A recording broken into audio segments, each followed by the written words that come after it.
ఇవి వచ్చేసి నేను నైట్ నుండి స్టోర్ చేసిన వాటర్, నైట్ బియ్యం కడిగిన వాటర్, తర్వాత నైట్ పప్పు కర్రీ చేశాను అనమాట. దానికోసం పప్పు వాష్ చేసిన వాటర్, తర్వాత వెజిటేబుల్ వేస్ట్ ఉంటుంది కదా, కరివేపాకు కానీ లేదు అంటే ఆనియన్ పొట్టు, టమాటా పొట్టు, క్యారెట్ పొట్టు ఇవన్నీ ఉంటాయి కదా, అవన్నీ కూడా దీంట్లో వేసేసి 1 డే మనం పర్మెంటేషన్ చేయాలి. 1 డే పర్మెంటేషన్ చేసినట్లయితే దాంట్లో ఉండేటువంటి మనకి పోషకాలు అనేటువంటివి రెట్టింపు అయ్యే ఛాన్సెస్ ఉంటుంది. రెట్టింపు అవుతాయి కూడా, కంపల్సరీ రెట్టింపు అవుతాయి. తర్వాత దీంట్లో ఉంటుంది మనము కిచెన్ వేస్టేజ్ ఉంది కదా, అది తీసేసి కంపోస్ట్ లో వేయచ్చు. ఈ యొక్క వాటర్ డైరెక్ట్ మనము చెట్లకు వేసేయచ్చు అనమాట.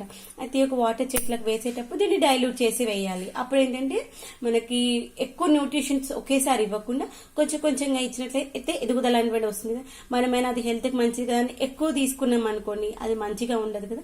ఏది ఎంత లిమిట్ లో తీసుకుంటే అంత మంచిగా ఉంటుంది. అందుకని దీన్ని మనం 1 డే పర్మెంటేషన్ చేసాం. ఆల్రెడీ నైట్ నుండి పెట్టాను కాబట్టి నేను అఖిల్ స్కూల్కి వెళ్ళేసి వచ్చాక ఆ వెజిటేబుల్స్ తీసేసి నేను చెట్లకు పోసే వాటర్ నార్మల్ వాటర్ ప్లేస్ లో ఇవే పోస్తాను. మీకు చూపిస్తాను ఎలా ఉంటాయని. మన చెట్లకి ఇలా మన కిచెన్ లో యూజ్ చేసేటువంటి ప్రతి ఒక్కటి చెట్లకు బాగా యూజ్ అవుతుంది. తర్వాత మన చెట్ల కోసం సపరేట్ గా వాటర్ పోయాల్సిన అవసరం లేదు. మన కిచెన్ లో వెజిటేబుల్స్ వాష్ చేసినవి కానీ, లేదు అంటే మనం బాయిల్ చేసినటువంటి వాటర్స్ ఉంటాయి కదా, ఎగ్ బాయిల్ చేసినటువంటివి కానీ, పప్పు బాయిల్ చేసినటువంటివి కానీ, మన కొన్ని కొంతమంది వెజిటేబుల్స్ బాయిల్ చేసుకొని కూడా కర్రీస్ చేసుకుంటూ ఉంటారు కదా, ఆ యొక్క వాష్ చేసినటువంటి వాటర్ ని ఇలా మనం యూజ్ చేసుకోవచ్చు.